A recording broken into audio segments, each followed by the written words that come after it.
बाबा जी की साजी नवाजी गुरु प्यारी साध संगत जी राधा स्वामी जी। राग गौड़ी बैरागण महल्ला तीजा। गुरु प्यारी साध संगत जी, आज का सत्संग तीसरी पातशाही श्री गुरु अमरदास जी महाराज की वाणी में से लिया जा रहा है। आज का सारा सत्संग रूहानियत से भरा और बड़ा ही महत्वपूर्ण सत्संग होगा, क्योंकि सत्संग आप शुरू करते हैं काल से, और इस दुनिया में सिर्फ दो ही शक्तियां चलती हैं, एक काल की और दूसरी दयाल की। आइए आज का बड़ा ही रूहानियत से भरा ये सत्संग आरंभ करते हैं। सत्संग के वचन। सब जग काले वस है, बाधा दूजे पाए, हौमे कर्म कमाव दे, मन मुख मिले सजाए। मेरे मन गुर चरणी चित लाए, गुरमुख नाम निधान लै, दरगह लै छुड़ाए। श्री गुरु अमरदास जी महाराज सबसे पहले काल से अपनी वाणी शुरू कर रहे हैं, और सबसे पहले सवाल भी यही पैदा होता है कि आखिर ये काल है क्या।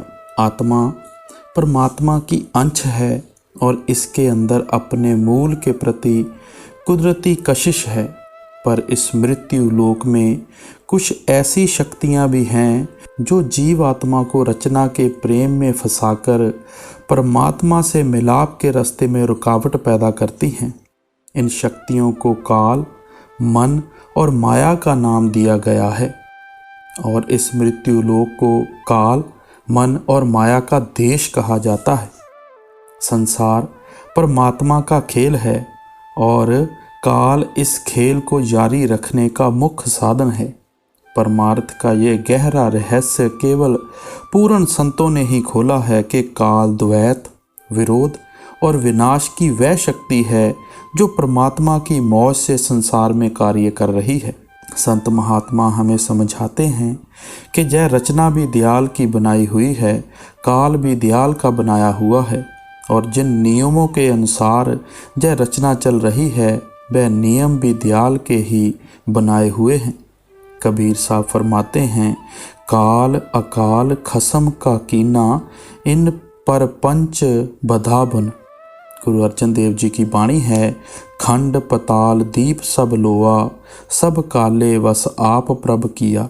कि काल अकाल पुरुष से ही शक्ति लेकर सृष्टि की रचना करता है, या यह भी कहा जा सकता है कि परमात्मा द्वारा रची गई सृष्टि पर काल का पहरा है।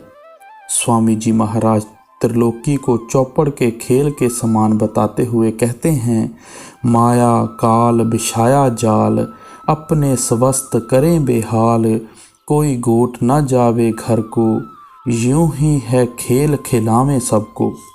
आप कहते हैं कि इस खेल में एक तरफ जीवात्मा है, दूसरी तरफ काल और माया है। काल और माया ने तीन गुणों कर्म और फल, आशा तृष्णा और इंद्रियों के भोगों का जाल बिछाकर जीव रूपी गोट को कैद किया हुआ है, ताकि जय रचना रूपी चौपड़ को जीतकर सतलोक रूपी निज घर वापस कोई ना जा सके, क्योंकि इस तरह उनका देश सुनसान हो जाएगा। संत जन समझाते हैं कि मृत्यु लोक तो एक तरफ इंद्रपुरी, विष्णुपुरी और शिवपुरी भी काल का पहरा है। सब देवी देवता भी काल के अधीन हैं। इनकी पूजा और शक्ति कभी किसी को परमात्मा से नहीं मिला सकती। काल समय, परिवर्तन, मृत्यु या विनाश और कर्मों का फल देने वाली शक्ति का सूचक है। कर्मों का फल देने वाली शक्ति को काल भी कहा गया है, और धर्मराज भी। आत्मा अब तक काल के देश से निकलकर सतलोक नहीं जा सकी। इसका कारण काल नहीं, बल्कि हमारे खुद के किए हुए कर्म ही हैं। काल तो उस परमात्मा का हुक्म मानकर रचना के नियमों के अनुसार हमारे किए हुए कर्मों का ही फल हमें दे रहा है। वह तो परमात्मा का सच्चा सेवक है जो अपने मालिक की आज्ञा का पालन कर रहा है। प्रश्न किया जा सकता है कि प्रभु ने काल की रचना क्यों की। स्वामी जी महाराज उत्तर देते हैं, काल रचा हम समझ बूझ के, बिन काल नहीं खौफ जीव के। आप समझाते हैं कि उस परमात्मा ने जो कुछ किया है उसमें भेद है। जो कुछ किया है जीव की भलाई के लिए किया है। अगर जीव को मृत्यु या किए हुए कर्मों का फल मिलने का डर ना हो तो वह ठीक रास्ते पर चलने, गलत कार्यों से बचने और जीवन को मुख्य देश की प्राप्ति के लिए इस्तेमाल करने की कभी कोशिश नहीं करेगा। काल ना आत्मा को पैदा कर सकता है, ना उसका विनाश कर सकता है। वह केवल आत्मा को शरीर रूपी पिंजरे में कैद करके इसे मृत्यु लोक में फंसाकर रख सकता है, ताकि आत्मा अपने असली घर यानी सतलोक वापस ना जा सके। इसके लिए उसने अपने एजेंट मन को आत्मा के साथ लगाया हुआ है, जो आत्मा को इंद्रियों के घाट पर लाकर उससे तरह तरह के कर्म करवाता है और बाहरमुखी कर्म कांडों और शरीयतों में फंसाकर उसे सच्ची प्रभु भक्ति की तरफ जाने ही नहीं देता। गुरु अमरदास जी फरमाते हैं, धर्म राय ने हुक्म है वह सच्चा धर्म विचार, दूजे भाई दुष्ट आत्मा ओ तेरी सरकार। काल का हुक्म सिर्फ उन जीवों पर ही चलता है जो परमात्मा को भूलकर और रचना से प्रेम में खोकर यहाँ अनेक प्रकार के कर्मों में लगे रहते हैं। गुरु अर्जन देव जी कहते हैं, साध संग धर्म राय कर सेवा, कि जो जीव संत सतगुरु की शरण प्राप्त करके नाम की कमाई में लग जाते हैं वे काल के जाल से सदा के लिए मुक्त हो जाते हैं, बल्कि काल उनका सेवक बन जाता है। अब आगे फरमाते हैं, मेरे मन गुर चरणी चित लाए, गुरमुख नाम निधान ले दरगाह ले छड़ाए।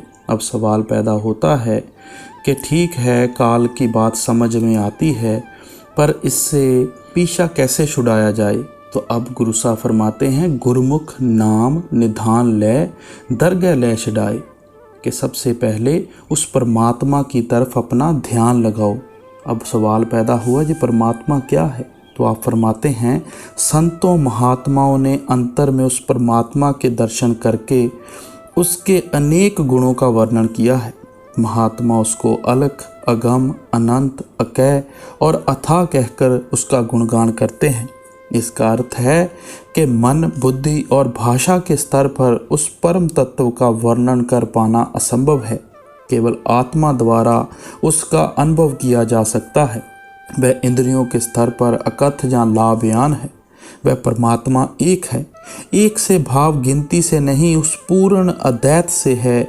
एक द्वारा संत महात्मा पहला भाव यह प्रकट करना चाहते हैं कि जो कुछ है सब परमात्मा ही परमात्मा है और कुछ नहीं। इसके साथ ही महात्मा यह समझाते हैं कि वह सर्वशक्तिमान, सर्वयज्ञ और सर्वव्यापक परमात्मा अपने जैसा आप है, कोई दूसरा उस जैसा नहीं है। सूफी संतों ने उसे वाहिद हु ला शरीक कहा है, यानी उसका कोई सानी या शरीक नहीं, उसके बगैर कोई दूसरा है ही नहीं जिससे उसकी तुलना की जा सके। ऋषियों मुनियों ने प्रभु को सत्य, चित्त और आनंद कहा है। ऋषि मुनि समझते हैं कि वह प्रभु अमर और अविनाशी है। वह चेतना का महासागर है, वह आनंद रूप है, वह सदा एक रस, एक रंग और एक रूप रहता है। वह जन्म मरण के बंधनों से ऊपर है। गुरु नानक साहब ने प्रभु को सत्य सुहान सदा मन चाओ कहा है। वह प्रभु सत्य है, वह सुंदर है, सुंदर और आनंद रूप है। जो कुछ उस प्रभु ने बनाया है वह सब देश और काल की सीमा के द्वारा सृजित सब चीज़ें परिवर्तनशील और नाशवान हैं। प्रभु द्वारा सृजित अधूरे और नाशवान संसार के सुख भी अधूरे और नाशवान हैं। जीव को जब भी अमर, अविनाशी और पूर्ण सुख मिलेगा, उस पूर्ण और अविनाशी प्रभु के मिलाप द्वारा ही मिलेगा। पूर्ण संतों ने परमात्मा को कर्ता पुरुष कहा है। सारे संसार की रचना करने वाला एक परमात्मा है और वह अपनी पैदा की हुई रचना के कण कण में समाया हुआ है। हिंदुओं, मुसलमानों, सिखों, ईसाइयों के अंदर ही नहीं, कीड़ों मकोड़ों और पशु पक्षियों में भी उस एक प्रभु का नूर समाया हुआ है। कुरान शरीफ के पहले पृष्ठ पर उस कर्ता को रब्बुल अल आलमीन कहा गया है, यानी वह खुदा सारे खंडों ब्रह्मांडों का कर्ता मालिक है। उसे किसी खास स्थान, किसी खास कौम, मजहब और मुल्क तक सीमित नहीं किया जा सकता। गुरु अमरदास जी कहते हैं, जग जीवन साचा इको दाता। कि सारे संसार को जीवन देने वाला भी वही है, इसका प्रतिपालक भी वही है और इसे अनंत प्रकार की दातें बख्शने वाला भी एक वही है। संत महात्मा समझाते हैं कि संसार उस कर्ता की रजा या इच्छा की लीला है। उसने अपनी रजा से इसे रचा है और अपने हुक्म के अनुसार इसे चला रहा है। उस कर्ता की रजा सर्वशक्तिमान है। उसे सृष्टि के संचालन के लिए जो नियम बना दिए हैं, कोई जीव उससे बाहर नहीं जा सकता। जीव उसके हुक्म से रचना का भाग बनते हैं। केवल उसकी रजा या दया से ही इससे मुक्ति प्राप्त कर सकते हैं। संतों महात्माओं ने उस प्रभु को इच्छा रूप कहा है। वह प्रभु कल्पना, सिद्धांत या नियम मात्र न होकर ऐसा परम सत्य है जिसके अंदर चेतना भी है और इच्छा भी। शुरू में प्रभु गुप्त था क्योंकि उसकी गुप्त रहने की इच्छा थी। वह पूर्ण अद्वैत की अवस्था में समाधि मगन था क्योंकि उसकी ऐसी ही इच्छा थी। फिर उसने कर्ता रूप में प्रकट होकर सृष्टि की रचना की और पूर्ण अद्वैत से अनंत अनेकता को जन्म दे दिया क्योंकि उसकी ऐसी ही रजा थी। उसने अपनी इच्छा के अनुसार संसार के संचालन के समस्त भौतिक, नैतिक और आध्यात्मिक नियमों का सृजन किया। वह अपनी रजा से सृष्टि के कण कण में समा गया और इसका आधार बन गया। उसने अपनी इच्छा से ही अपने में अभेद अपने अंशों भाव आत्माओं को उसे मृत्यु लोक में भेजा और वह अपनी इच्छा से ही पुण्य उन्हें अपने साथ मिलाने का प्रारंभ करता है। सृष्टि के वर्तमान स्वरूप और इसमें काम कर रहे नियमों का जन्म प्रभु की रजा से हुआ है। जीव की भलाई इस बात में है कि वे सृष्टि के स्वरूप और इसमें कार्यशील नियमों के बारे में किंतु परंतु करने की बजाय उस उद्देश्य प्राप्ति के लिए प्रयत्न करे जिसके लिए प्रभु ने इसे संसार में भेजा है। वह उद्देश्य यह है कि वह रचना के मोह को त्याग कर अपनी लिव अंतर में प्रभु के नाम के साथ जोड़कर प्रभु में समा जाए ताकि वह परमात्मा की तरह ज्ञान रूप, शक्ति रूप और अनंत रूप बन जाए। आप समझाते हैं कि जिस परमात्मा की जीव को उस समय से तलाश है जब से वह सृष्टि में आया है, वह इसके अपने अंदर है। वह प्रभु निर्दयी नहीं, परम दयालु है। उसने अपने आप को जीवों से लाखों मीलों की दूरी पर नहीं, निकट से निकट रखा है। उसने मजहब, मुल्क, कौम, जात, बल, बुद्धि, विद्या, धन, पदवी, औरत, मर्द, बच्चे, बूढ़े आदि किसी प्रकार के अंतर के बिना अपना प्रकाश समान रूप से सबके अंदर रखा है। वह प्रभु हर व्यक्ति से समान दूरी और समान निकटता पर है। उसने अपना प्रकाश केवल संतों, महात्माओं और नेक इंसानों के अंदर ही नहीं, घोर पापियों और अपराधियों के अंदर भी रखा है। उसने सबके अंदर अपने आप को उसमें लीन करने और उसका रूप हो जाने की शक्ति रखी है। वह जीव आत्मा का पिता है। वह अनंत काल से इस इंतजार में है कि कब जीव अपूर्ण और नाशवान संसार से ध्यान हटाकर मेरी ओर करे ताकि मैं इसे अपने साथ मिलाकर अपना रूप बना लूं।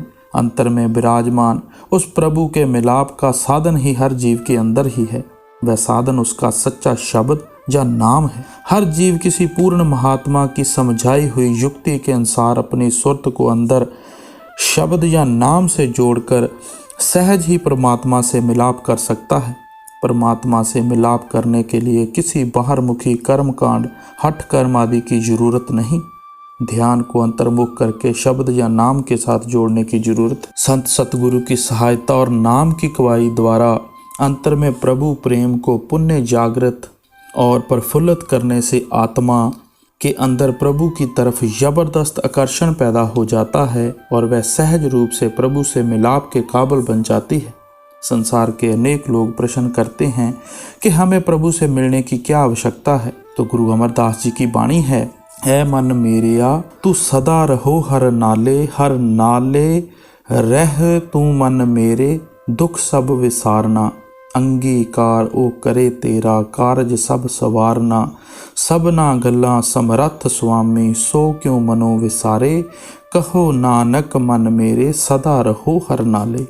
आप बड़ी सुंदर एग्जाम्पल देकर समझा रहे हैं कि ऐ मन मेरे तू सदा उस प्रभु के साथ रह, इससे तेरे सब दुख दूर हो जाएंगे, तेरे सब काम पूरे हो जाएंगे, तुझे परम आनंद की प्राप्ति हो जाएगी। आप कहते हैं कि उस सर्वशक्तिमान ज्ञान रूप और आनंद रूप प्रभु को कभी सपने में भी नहीं भूलना चाहिए। इसलिए यह प्रश्न करने की बजाय कि हम प्रभु से क्यों मिलें, हमें यह प्रश्न करना चाहिए कि हम प्रभु से जल्द क्यों ना मिलें, ताकि हम सब दुखों से मुक्त होकर परम सुख की प्राप्ति कर लें। वही कर्ता या परमात्मा न्याय करने वाला भी है, दयालु भी। उसने संसार में कर्म और फल का विधान लागू किया हुआ है। हर जीव को अपने कर्मों का फल अवश्य भोगना पड़ता है। अमीरी, गरीबी, मान, अपमान, विद्या, अविद्या, सुख दुख आदि सब कुछ अपने पूर्व कर्मों के अनुसार मिलता है। लेकिन परमात्मा की प्राप्ति उसकी दया मेहर से होती है। कोई जीव अपने यत्न, अपनी शक्ति या चतुराई से उस प्रभु को नहीं पा सकता। उसकी प्राप्ति उसकी अपनी बख्शिश से होती है। 184 परम दे मन हठ आवे जाए, गुर का शब्द ना चीन्यो फिर जोनी पाए। अब तीसरी पातशाही जन्मों जन्मों की मैल के बारे में बताते हुए 84 लाख जोनियों की तरफ आते हैं। आप फरमाते हैं कि ऋषियों, मुनियों और संत महात्माओं ने संपूर्ण सृष्टि को 5 तत्वों, 4 खानियों और 84 लाख जोनियों में बांटा है। कई लाख किस्म के फल, फूल, पौधे, वृक्ष, कई लाख किस्म के कीड़े मकोड़े, कई लाख किस्म के पक्षी, कई लाख किस्म के पानी के जीव, कई लाख किस्म के पशु, भूत, प्रेत, देवी देवता, मनुष्य आदि। ख्वाजा हाफिज मौलाना रूप आदि सूफी दरवेशों ने भी अपने कलाम में मसलाए तनासुख जानी आवागमन के सिद्धांत को स्वीकार किया है। मनुष्य किए हुए कर्मों का फल भोगने के लिए 84 में भटकता है। मनुष्य जन्म कर्म जोनी, देवी देवताओं सहित बाकी सब भोग जोनियाँ हैं। देवी देवता कौन है? वे इंसान जिन्होंने मनुष्य शरीर में रहते हुए अति श्रेष्ठ कर्म किए, वे स्वर्गों में देवी देवता बनकर अपने कर्मों का फल भोग रहे हैं। जब वह फल समाप्त हो जाएगा तो उन्हें फिर मातलोक में जन्म लेना पड़ता है। संतों महात्माओं ने समझाया है कि कर्म 84 से मुक्ति का साधन नहीं, वास्तव में कर्म ही 84 के बंधन का मूल कारण है। नेक कर्म बुरे कर्म का नाश नहीं कर सकते। पुण्यों के और पापों के लेखे में जमा हो जाते हैं और दोनों तरह के कर्म जीव को 84 से बांध कर रखते हैं। पुण्य और पाप इकट्ठे होते हैं तो परमेश्वर की अपार दया से मनुष्य जन्म का सुनहरी अवसर मिलता है। यदि एक जन्म के सब कर्म उसी जन्म में भोग लिए जाएं तो दोबारा जन्म लेने की आवश्यकता नहीं रहती। लेकिन अनेक कर्म ऐसे हैं जिन्हें उसी जन्म में भोग सकना असंभव है। मान लो एक व्यक्ति मशीन गन से 100 व्यक्तियों को मार गिराता है, वे उसी वक्त उससे बदला नहीं ले सकते। मनुष्य कर्म अधिक करता है और भोगता कम है, इसलिए वह पुनर्जन्म के बंधन में बंध जाता है। इसी तरह हम कई बार मनुष्य जन्म में ऐसे कर्म कर लेते हैं जहाँ हमारे मन में ऐसी प्रबल इच्छाएं, तृष्णाएं पैदा हो जाती हैं जिन्हें मनुष्य जन्म में पूरा कर पाना कठिन होता है। आवागमन का संबंध कर्म और तृष्णा दोनों से है। यदि यह काल द्वारा जीव को त्रिलोकी में फंसाए रखने के लिए बुना गया अति शक्तिशाली महाजाल है। मनुष्य जन्म को सर्वश्रेष्ठ कहा गया है क्योंकि केवल मनुष्य में ही भले बुरे और उचित अनुचित में भेद करने, अपनी दशा सुधार कर सकने और प्रभु भक्ति द्वारा अपने सब कर्मों का नाश करके 84 के बंधनों से मुक्त होने की शक्ति रखी गई है। मनुष्य जन्म का वास्तविक लक्ष्य ही प्रभु भक्ति द्वारा प्रभु से मिलाप करके 84 के बंधन से मुक्त होना है। गुरु अर्जन देव जी कहते हैं, 184 जोन सबाई मानस को प्रभ दी वड्याई, इस पौड़ी ते जो नर चूके सो आए जाए दुख पाएदा। बड़ी सुंदर मिसाल देकर समझाने की कोशिश कर रहे हैं और चेतावनी दे रहे हैं कि जो लोग प्रभु की अपार दया से मिले मनुष्य जन्म के अमूल्य अवसरों को इंद्रियों के भोगों, विषय विकारों और दुनिया के झूठे धंधों में गवा देते हैं, वह अनंत काल तक 84 की चक्की में पिसते रहते हैं। गुरमुख आप पछाणिया हर नाम वसिया मन आए, अनदिन भक्ति रतिया हर नाम में सुख समाए।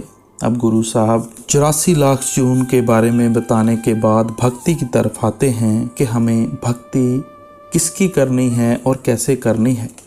संत मत को भक्ति मार्ग भी कहा गया है क्योंकि इसमें हठ, त्याग, ज्ञान और कर्म कांड आदि की जगह प्रेम, पूजा, भक्ति या आराधना द्वारा प्रभु की प्रसन्नता प्राप्त करने का यत्न किया जाता है। स्वामी जी महाराज कहते हैं, भक्ति, इश्क, प्रेम ये तीनों नाम भेद हैं रूप समान।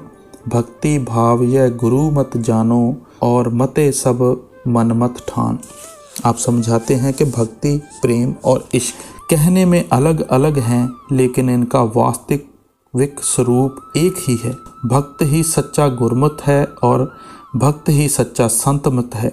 बाकी सब साधन और मार्ग मनमत हैं।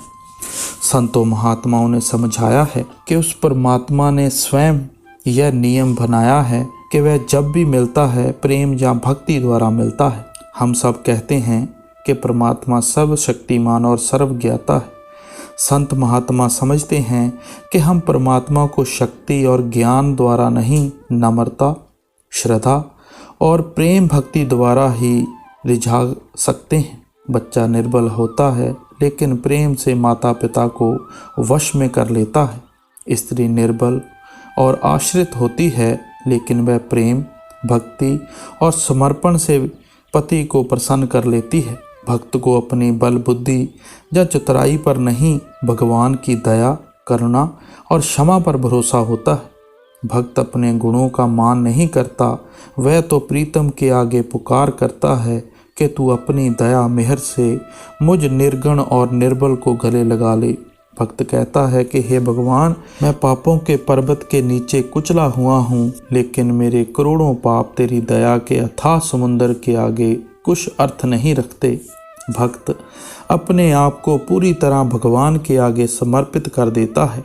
वह उसकी याद में खोया रहता है, वह अपनी हस्ती को उसमें मिटा देता है। इस तरह अपने अहंग का नाश हो जाता है और उसका मन अपने प्रीतम पर केंद्रित हो जाता है।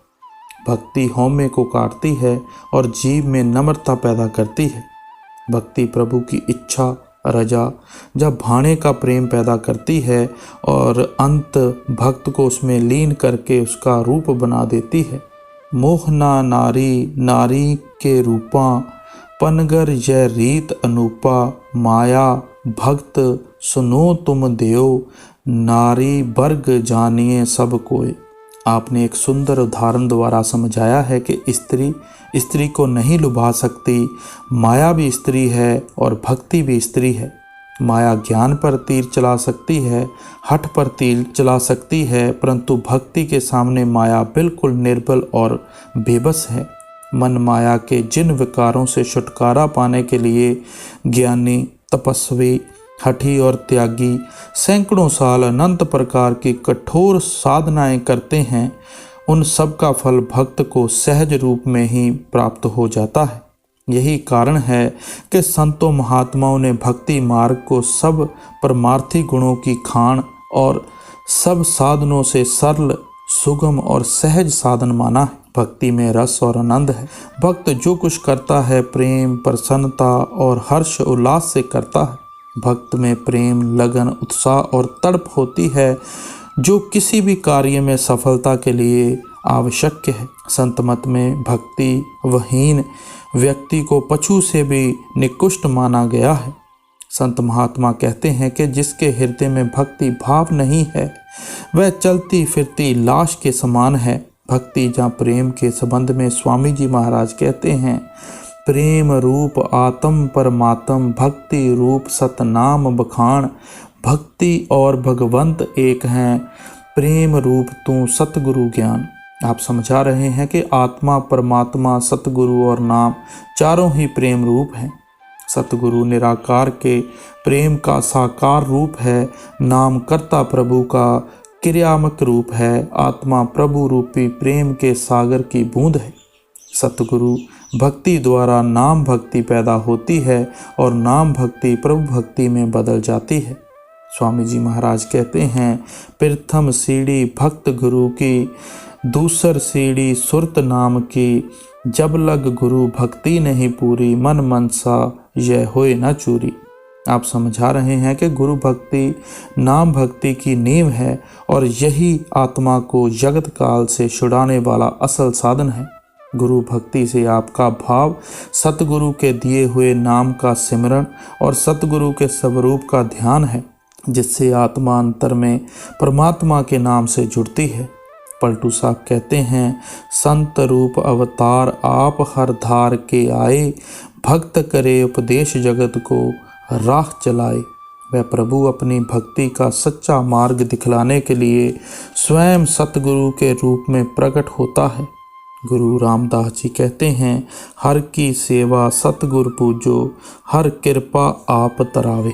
अगर प्रभु की भक्ति करना चाहते हो तो पहले सतगुरु की भक्ति करो, क्योंकि साकार प्रभु यानी सतगुरु की भक्ति ही निराकार प्रभु की भक्ति का असल आधार है। कबीर साहब कहते हैं, कबीर कस्तूरी भया भर भय सब दास, यूं यूं भक्त कबीर की त्यों त्यों राम निवास। आप समझाते हैं कि जो शिष्य कबीर जानी गुरु की भक्ति करते हैं वे इस भक्ति द्वारा उस प्रभु के निकट हो जाते हैं, क्योंकि कबीर जानी गुरु प्रभु में समाकर प्रभु का रूप हो चुका है।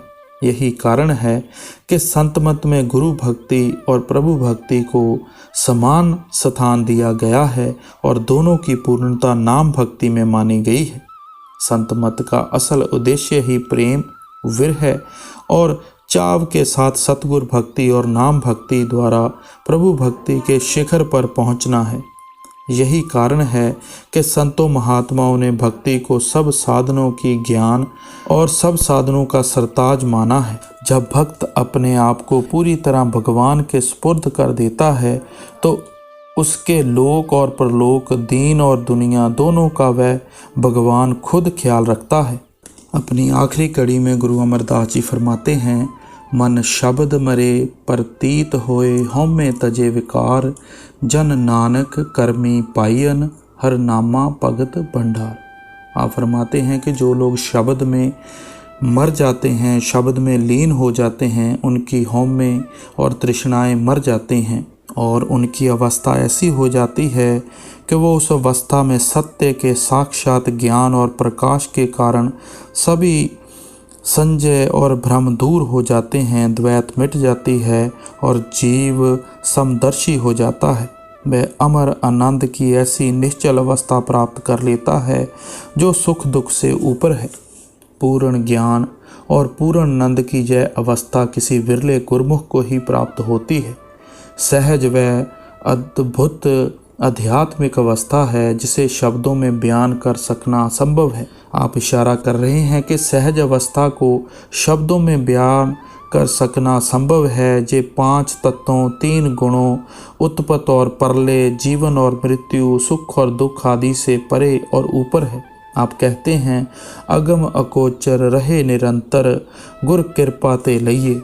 आप समझा रहे हैं कि यह परिवर्तन, मृत्यु तथा विनाश से परे की ऐसी अगम अगाध अवस्था है जो मन, इंद्रियों और भाषा का विषय नहीं है। यह सदैव एक रस, एक रंग और एक रूप रहने वाली अनुपम अवस्था है। गुरु अमरदास जी कहते हैं, सहजे नो सब लोच दी, बिन गुर पाया ना जाए, पढ़ पढ़ पंडित जोत की, थके भेखी भरम भुलाए, गुर भेटे सहज पाया, अपनी कृपा कर रजाई, भाई रे गुर बिन सहज न होई, शब्दे ही ते सहज उपजे, हर पाया सच सोई। आप समझा रहे हैं कि सहज की प्राप्ति तो सभी करना चाहते हैं, लेकिन यह अद्भुत अवस्था ग्रंथों, शास्त्रों के पाठ, विचार और अनेक प्रकार के भेष धारण करने से प्राप्त नहीं होती। यह अवस्था सतगुरु की दया और शब्द की कमाई द्वारा प्राप्त होती है। सो गुरु प्यारी साध संगत जी, आज का बड़ा ही महत्वपूर्ण और छोटे से शब्द का सत्संग हमने श्रवण किया, जिसमें आपने गुरु भक्ति और नाम भक्ति के बारे में समझाने की कोशिश की।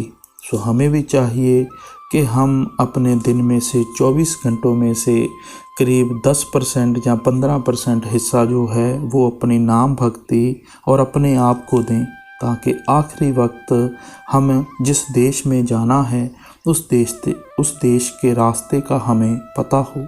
राधा स्वामी जी।